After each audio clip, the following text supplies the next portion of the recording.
On the second episode of the MMA UK podcast, I spoke with the owner of Caged Steel, a UK promotion that produces live events for athletes looking to compete at the highest level of mixed martial arts. Dominic Gibbs not only just take over the company, but he is also the promoter and the CEO. He's of course then a very talented and intelligent individual and has ensured through his management that Caged Steel has been very successful over the last few years. But what is most interesting is his positive mindset and very welcoming presence, which is why he has so many high-level athletes fighting under his promotion. This episode focuses mainly on Dominic's perspective of how COVID has impacted his business, finishing with the exciting news of Caged Steel returning on April 10th. We talked about how the event might go without fans in attendance and what it means for him to produce a live event for the first time in over a year.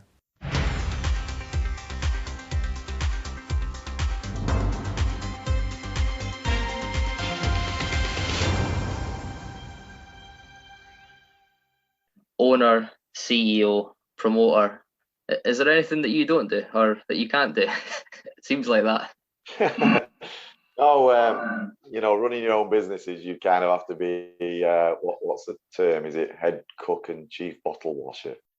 I mean, when I started this out, I literally used to do all my own stuff, all my own marketing. And because I ran it at the side of a business that I had, I'd run my business in the day and then come home at night and sit up till 4 a.m. scheduling posts so that the next day they'd be going out while I ran my day job.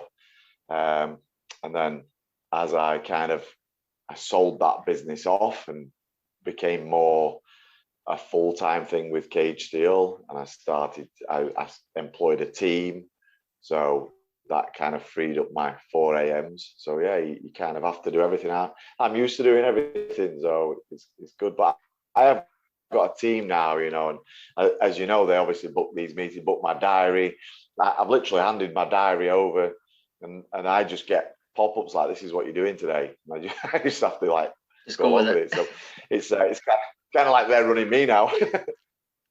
Yeah, I mean, in a way, obviously with the roles that you have for Caged Steel, it sort of reminds me a little bit of people like Eddie Hearn and Dana White. These guys that have started a business, started working their way to get into these fighters to where they want to be, their company as high as they possibly can. But in some ways, they kind of develop a personality themselves in terms of they get a lot of camera time, they get a lot of questions. And just seeing the videos that you do with fighters and things, you're doing a lot of interviews. Is that something that you've kind of seen over the last couple of years where you've sort of developed a presence, within your own organization? It's like you're sort of the face of it in a way. You've got the fighters and things, but you're sort of the person behind all this. This was something that I kind of had to wrestle with. So when I first started it, I was happy to sit in the background. If you think about how the UFC was set up, you've got Dana White there as the face of it, but the actual owners were the Fertitta brothers who sat behind the scenes, funded it, and never really came out of the shadows. And I was like, oh, I'm happy to be blood, guts, and no glory. I didn't care. Before I started Caged Steel, I didn't even have social media. I used to say to my friends, I'm not having Facebook. I don't want to know what people's had for their dinner, and it was things like that. But as I've gone on, people have actually said to me, you've got to do this video. People see it as a personal brand. So in the way that obviously, these are bigger companies, but in the way that kind of Virgin is that everyone knows Richard Branson, in the way that UFC know Dana White, that Matchroom Sports know Eddie Hearn, exactly as you said there. So I've kind of been pushed out of the shadows and pushed into the mainstream. And as much as I kind of resisted it for a while, I've kind of had to embrace it. We went for a while where we got other people to do the videos, and they weren't as accepted as they are. And it's just one of those things that you have to come to terms with the fact that people want to see you. So I have to do it. So, some people probably wouldn't accept that in terms of maybe getting perceived in the fans and the people that watch Caged Steel wouldn't like someone else trying to take the spotlight away from the fighters. But I don't think it's perceived like that. I mean, for example, with boxing, I'm not a massive fan of boxing, but I enjoy some of it. I watch some of it, but I get more interested in because how well Eddie Hearn can promote fights. I mean, he gets a lot of criticism like that, but in ways it's similar to you, where some people might actually be watching the fights because of how well you've sold it to them. Do you get that? It's really strange because people see you in kind of different ways, and it's hard to kind of look at yourself through other people's eyes. And I am, martial arts has kept me humble, so I don't see it as that. And it's other people have to kind of push me forward and say, this is who the company is, this is who you are, this is what people want to see. And it's definitely not meant to kind of detract from anyone else, because I don't see myself as better than anyone else. I believe that without the team, without the fighters, without the fans, and without journalists and people putting time in like yourself, then it doesn't happen. It doesn't get to where it is. So, I'm just a kind of normal guy, really. So I don't want to see myself as anything. I'm not better than anyone else. So, you know. Well, in a way, you say that you're a normal guy.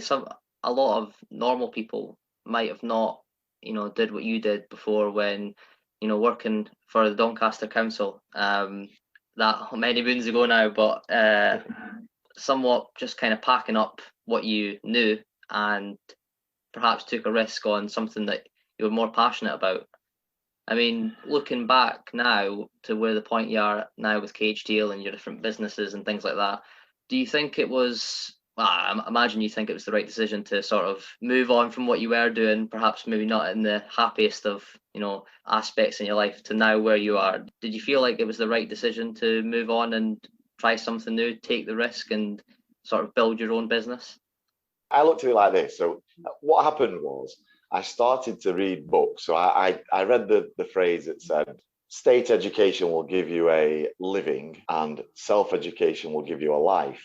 So I started to read some books, and they started out as like management books, to kind of self-development stuff. Then I read Rich Dad, Poor Dad, and I was like, oh my word, I've been doing this wrong for so long. And then as the books came along, I realized that I actually wanted to give it a go and have a go for myself. And so many people say this, it sounds so cliche, but they always say, don't live with regret. You don't want to be sat on the last day of your kind of existence, sat on your rocking chair, looking out, thinking, what didn't I do? And I was not willing to sit there and say, I wish I'd have just had a go myself and run my own business and just see where I got. And it became a tipping point where I spoke to a really good friend of mine, a friend who's done incredibly well at business. And I said to him, look, should I give it a go? And he said, oh, Dom, you're employable. You can, if it doesn't work, you can go and get another job. 10 years later, I'm unemployable because there's no way I could work for anyone else now. I've seen it for far too long. And there was that tipping point where I just thought, if I was living in a cardboard box on the street, I'd still be happier than getting 60 grand a year in local authority. And that's nothing against local authority, because there's some great people at local authority and I do miss the people, but it's more the fact that I'm just doing what I want to do. And when I left and set up for myself, someone said to me, being self-employed is brilliant because you get to choose which 18 hours of the day that you want to work. And that is absolutely true. But for me, this isn't work. This is something that I absolutely love doing. It's my hobby. Look at it now. So it might be Good Friday and I'm in the office, but I'm talking to yourself, Reece. We're talking about the world and MMA, and like we get to meet some great people. So it doesn't ever feel like work to me. So I love it. You perhaps found what a lot of people are chasing. That finding something that they love to do and it doesn't ever feel like work. But not that that's the incentive in terms of getting paid to do it, but you have that covered. But you also just get to find something that you love.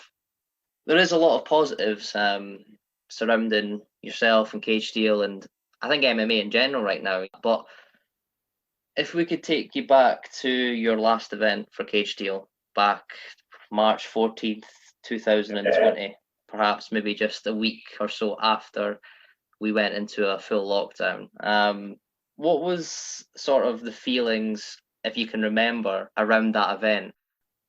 So leading up to the event, bear in mind our main event was we were flying a guy in from Madrid. Madrid was kind of really bad at the time.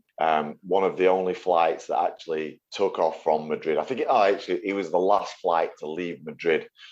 He landed in Manchester. Our driver had gone to pick him up, and I summoned the team round. We literally got round the TV, watching for Boris. Now, at the time, Nicola Sturgeon had shut Scotland down, and we was like, this is going to happen to us. Is the event off? Should we let this Madrid guy get out the car? Should we just turn him back round? You know, we're all sat around watching it, and obviously the first ever daily briefing, and Boris is talking through, and there's bits he's not kind of giving his decision straight away, so he's kind of talking around. And you're thinking, we're locked down, this event's off. Then he'd kind of say something else. You're thinking, he's going to let us do it, and it was, you know, looking back, it was crazy. But eventually, we found out that we was going to stay open. We knew that Cheltenham being on was a kind of positive for us, because we thought, no, they're not going to shut Cheltenham down.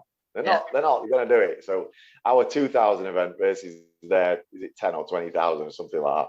Thinking we're gonna get this. So we did. We got it. The Madrid fighter fought.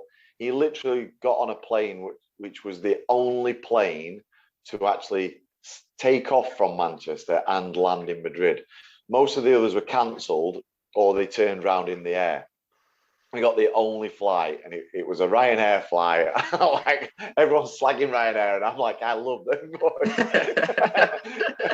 So I thought I was looking after him for the next few months. Yeah. But it was going to be in my house or something. But, you know, on the event, it was kind of strange because we'd kind of gone expecting people to doing all the old elbow bump. It was coming out at the time, and literally no one cared. Everyone was shaking my hand, and it was like, this is just madness now. We announced the show as the 4th of July. We had Frank Mir commentating, and Frank Mir got in the cage with me after and announced the show for the 4th of July.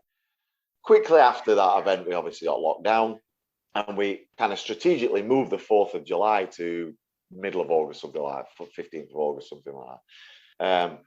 I'm such a positive person. I'm like annoyingly positive. If you'd have told me we're going to be locked down for a year, I'd have said you're crazy.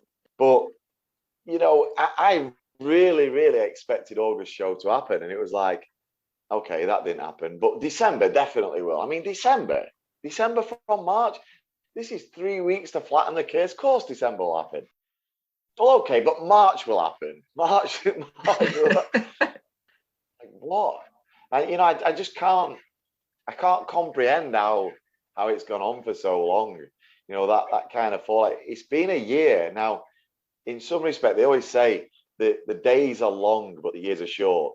And it has been a long year, but now as you look back, you think, I can't believe it's been a year.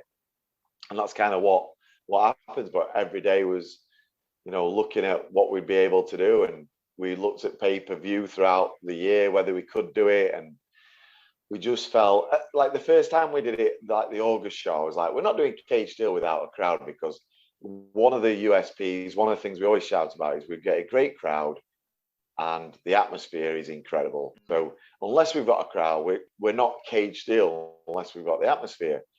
So we didn't do one, you know, and it just turned out to not be the right time. There was too much kind of testing. There was just no way of getting the show on. And then we've kind of looked at it this year and looked at the fighters falling out of the rankings and thinking, well, you know, this is their career now, short careers, a year out. We've got to do something. We've kind of, so I looked at May, and I was going to do a month of MMA mayhem. So I was going to do 4 Saturdays in May, 8 to 10 fights a weekend. And then Boris comes out, and he hadn't just kicked me for a year. He decides to say, oh, we're going to open on April 12th. We're going to open pubs. So I'm like, well, that's just going to kill the event because everyone's going to pile out to pubs that they've missed for however many months. So we brought it forward to, because we're going to do June. Oh, no, I tell you, we're going to do May. And then I realized there was 5 Saturdays in May. I'm like, oh, mate, let's do June. And then obviously he did that. So we had to bring it forward, and we brought it forward to April. We were going to do the month of April, but obviously the 12th, we're going to lose 2 weeks of April for people at the pub. So we just had to pick a date that was the latest that we could get, but the earliest before the pubs opened, which is the 10th of April. It gave us about 5 weeks to sort everything out, which was a bit crazy, but, you know, That's how it is. I mean, like for most people, it's been obviously a crazy time, but like for yourself and people that are in the sort of event planning and things like that, that it must be so difficult just because you've got so many things to consider, you know, like what you're saying about is it cage deal without fans and things like that. And then if you do try and get fans, you've got the testing, you've got like the masks and all, you know, limited people in it. And you're just like, it must have been so difficult for you. And in those months from March, and then thinking, right, well, everything's shut down, but were you in sort of a mindset like, how quick can I get this turned around, and how maybe if I can get an event on, I'll do it safe, I can do this. Was there any of that, or was it just like, you know what, this year's done, let's just focus on 2021 when it comes and go from there? I don't think there ever a day when I wasn't like, it'll turn around, and then I called it the COVID roller coaster, because you literally had one day where you thought, oh, this is it, it's easing up, you know, we're gonna be let out, we'll be able to do this, and then all of a sudden you were like down, you know, it's like this thing's happening. So I kind of wrestle with those thoughts daily on, can I do a show, can I do it safely, can I do it financially, you know, not so much rewarding, because like this show won't be financially rewarding, but at least wiping its face, you know, at least not costing me money, because you know, you think of it, we've had a whole year out. I've got staff. We rescheduled the businesses in February, like realigned them all, because we've got a few businesses. And then that meant that the staff weren't registered in time for furlough. So I had to pay the staff out of my own money, you know, and we've had to keep going with that. And I've also got I had a club in Doncaster Town Centre, so which I turned into a wedding and party events venue. That's been shut, you know, and I'm letting that business go. So I've actually lost a business in this pandemic. So it's been very tough, you know, very tough. But so, you know, lots of other people have had it worse, and you know, some people have lost loved ones, and people have like really suffered mentally, not just physically and financially. So you know, like I said, I'm always a positive person, so I'll always look for like the benefits in it. So the benefits are, I've always wanted. There's a few projects that I've wanted to do and never really had the time. So it wasn't kind of the right time because of finances, but it was the right time because we had time on our hands. So I started Cage Steel Martial Arts, which is providing martial arts into schools, so it's kind of free for the pupils. We're enhancing children's lives through all the values of martial arts. Martial arts has given me a great life, so it's kind of like my giving back, a legacy, if you like. So we started that, and that's been doing really well. It's been difficult because we're trying to work in schools, you know, with all the COVID stuff, but you know, it's up and running. I've got a good team there running that, but it's not a money maker. It's a community interest company. What else did I do? We started kickboxing online. So it's one of those things that I kind of looked at and thought, well, no one can get into a gym right now, so let's do this online kickboxing where people can grade. So it's not just about getting fit, it's getting fit with a reward. Our first thing was like become a cage steel black belt, but that kind of didn't fit with the ethos. So it was more get fit, get a reward. And as we kind of did it, we realized that, you know, when it all opens up, there are people that will never, ever have the confidence to walk through a martial arts gym door. I've always said the hardest belt to get is the white belt, because actually entering through that door, not knowing who's in the gym, whether there's kind of alpha role models in there, or whether someone's going to try and take your head off, and it's such a hard thing to do. And there's a lot of social anxiety now. People are afraid of going in, and that'll be like compounded because of this. So it was something that we did that we thought, you know, let's push this project a little bit so that we can. Why shouldn't everyone be entitled to get some form of martial arts? If it's helped me as much as it has, then why not let other people get that? So they're the two kind of good things that have come out of it. And that's what you got to do. You just got to look at it and think, well, you know, I've got to see the positives in it. But, you know, sometimes it's not always easy. Even I've had days when I've been like, this is just a nightmare. You know, a lot of people probably focus on negatives and sort of, they kind of become embracing of the fact that, oh, we're in a strange time, so I can't do anything. Do you know what I mean? Instead of going, well, let's see what I can do. This is stopping me, but there's no stopping me in doing something else. You know what I mean? Like, and I think that's really commendable what you've been able to do with, for the martial arts school, in terms of the impact of martial arts and how much it can be a positive in terms of not just your physical attributes, but your mental as well. And I think it's a very important life skill that you can develop as a young person. Obviously, you've got the self-defense element to it, but it's something that can keep you fit. It's something that can discipline you. Did you sort of look at that in terms of, I want to do different projects, but perhaps helping the youth? Did you look at that in terms of, in lockdown, thinking this is something I can do now? Exactly. Yeah, it was that I looked at things. I was looking at all sorts, Reece. I'll be honest with you. How can I kind of keep this company running? What are the things that we can do right now? We started off where I kind of looked at the business, forgetting 2020, but looking at 21 onwards. Not saying that I'm forgetting 2020, but in terms of business planning. So I started it. My starting point was 2021. I looked at a 5-year plan. I worked hard on like figures, and as a team, we kind of worked on goal setting, financial plans, where we want to be in 5 years. It was a really good exercise. We did a lot of brand building stuff. So as a team, we did a book that I'd read called The 30-Day Brand Builder, and we did every day. And like day 4 asks your staff where they see themselves in the organization, how much they get paid, what car they drive, what house they'd have, where they'd holiday. I learned a lot about my staff, that I didn't know. So those kind of things were really good to do. And as you say, the martial art, the Cage Steel martial arts, it was something that when we'd kind of done the brand building, the goal setting, and then the business planning, it was like, okay, we still haven't opened up. Now what can we do? And I was like, hang on a minute. I've always wanted to do this project and never had the time. Now we've got the time. How do we make it work without the money? Because it was about giving back, so it was using profits from the company to set this up. And we were able to start it off, get it going. We had a few sponsors help us out. So yeah, it was just something that we had to kind of look at and say, what can we do now?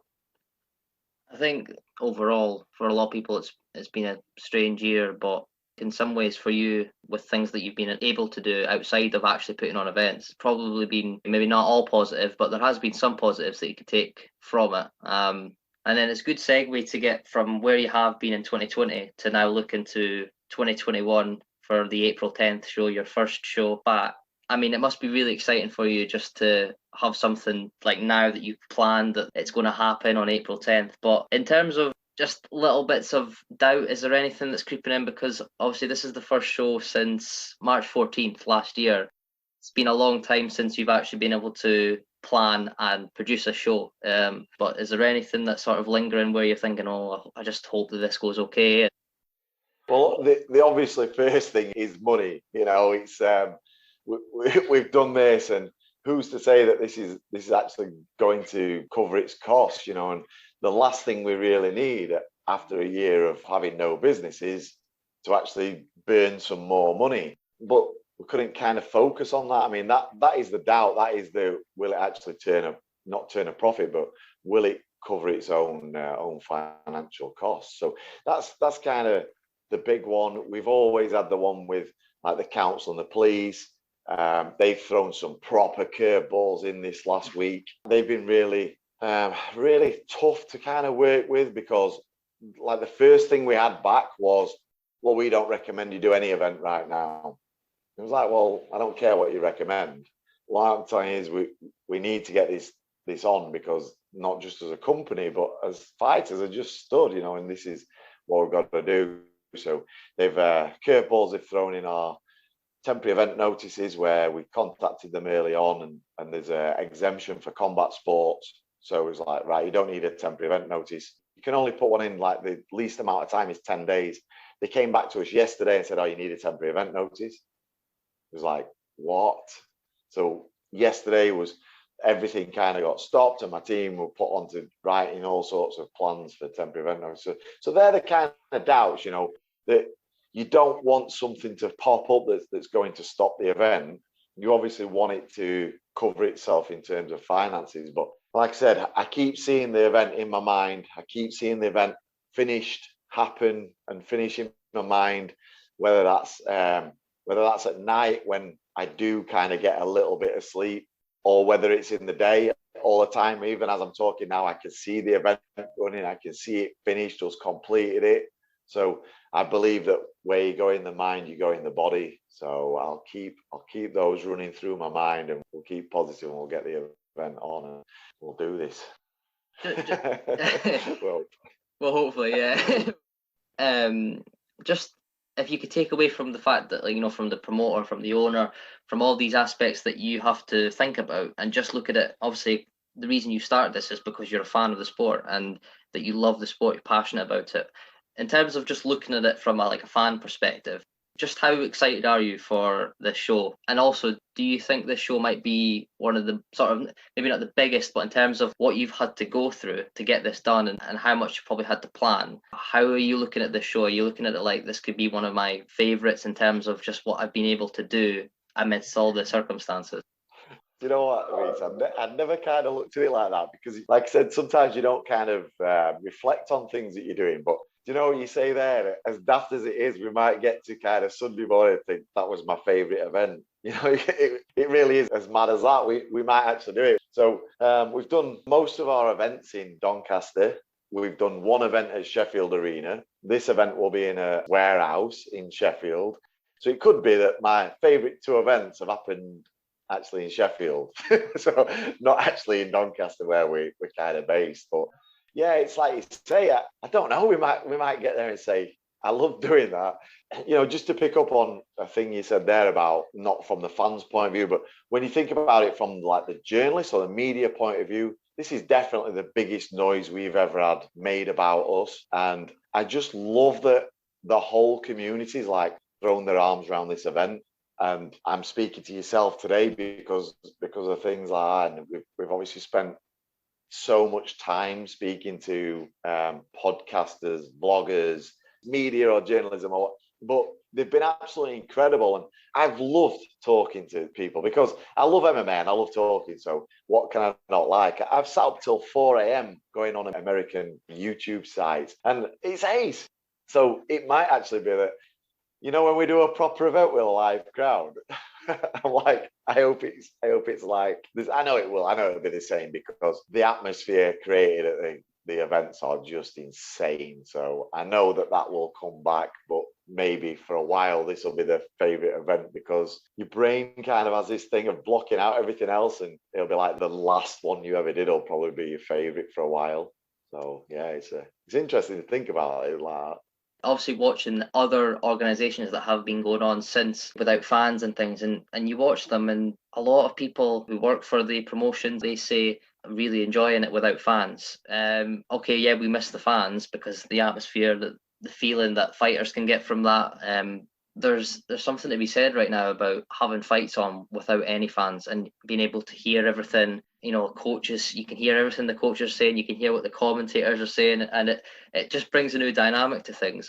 Are you kind of looking forward to that in some ways? You know, obviously you probably would prefer to have a full capacity crowd in there, but are you sort of like, okay, this could be quite interesting, I want to see how it goes? No. Simple answer, no.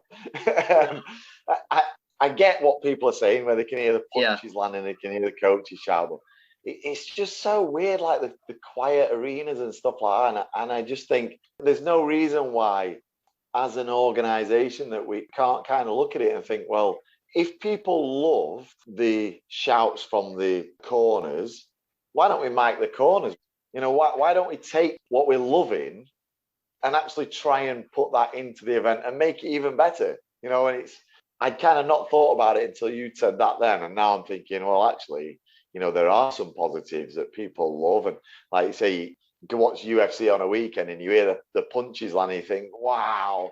So I don't know whether we can put mic above, or, you know, why not look at where there is a bit more interaction between the two. And I will obviously take this interview and think, yeah, do you know what? I'm going to look at that for when there are crowds. I'm not looking forward to no crowd. No.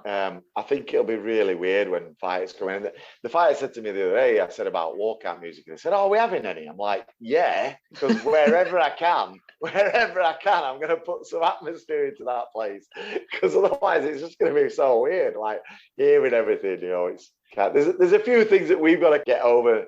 You're in a place and there's going to be fighters like milling about. We've got to kind of keep them quiet. I mean, how do you keep fighters quiet? We're probably, noisiest bunch in the world, the MMA community. Everyone has bants, everyone gets on really well. So, that there's some interesting things there. I'm sure there'll be some things caught on microphone and camera that'll be, I don't know whether I'll be thinking, oh, what, or whether someone will be loving it. You can never tell, can you? If you could summarize the last year of managing Cage Steel, from the promoter's aspect, the owner, and running the business through this pandemic, through since March, where everything got shut down till right before the return of Cage Steel, how has this time been for you in terms of everything that you've had to go through? Wow, great question. Go with frustrating, challenging, somewhat humbling because of the stuff that we're doing with the schools.